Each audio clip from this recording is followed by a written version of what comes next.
తనకు బలమైన సామాజిక వర్గం ఉందని చెప్పుకునే జగన్ పార్టీలో నుంచి వెళ్లిపోతున్న నేతలను కాపాడుకోలేకపోతున్నారని మంత్రి సత్యకుమార్ యాదవ్ ఎద్దేవా చేశారు.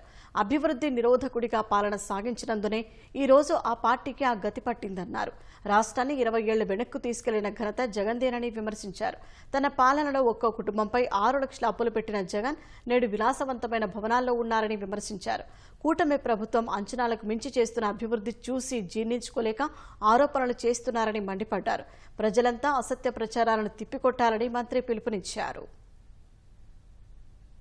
1000 రూపాయలు పెన్షన్ పెంచడానికి 5 సంవత్సరాలు తీసుకుంటారయ్యా. ఆ విషయం మర్చిపోతే ఎట్లా స్వామి? అధికార పార్టీ మీద, పని చేస్తున్న పార్టీ మీద విమర్శలు చేస్తున్నారంటే దానికి ప్రధాన కారణం దారుణమైన ఓటమిని వాళ్ళు జీర్ణించుకోలేకపోతున్నారు. ఒక్కొక్కరు పార్టీల నుంచి బయటికి వెళ్ళిపోతా ఉంటే మొదట బీసీలు పోయారు, బీసీలా పోతే పోయింది అని వీళ్ళే మాట్లాడారు. తర్వాత కొద్దిగా దళిత నాయకులు పోవడం మొదలు పెట్టారు.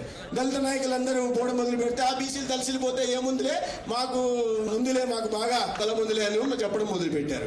ఇప్పుడు ఎవరి బలం అనుకుని వాళ్ళు అనుకుంటున్నారో ఆ బలమైన వర్గం నుంచి నాయకులు కూడా 1, 2, 3, 4 నెంబర్లు నాకు తెలియదు. ఆ పార్టీలో ఎవరికి ఏ నెంబర్లు ఉన్నాయో నాకు తెలియదు. కానీ వాళ్ళందరూ మెల్లగా చాప చుట్టుకొని పోవడం మొదలు పెట్టేసరికి ఇప్పుడు ఏం చేయాలి? కింద భూమి కదులుతా ఉంది. ఇప్పటికే ప్రజలు మన తీర్పునిచ్చి పాతాళంలోకి తొక్కారు.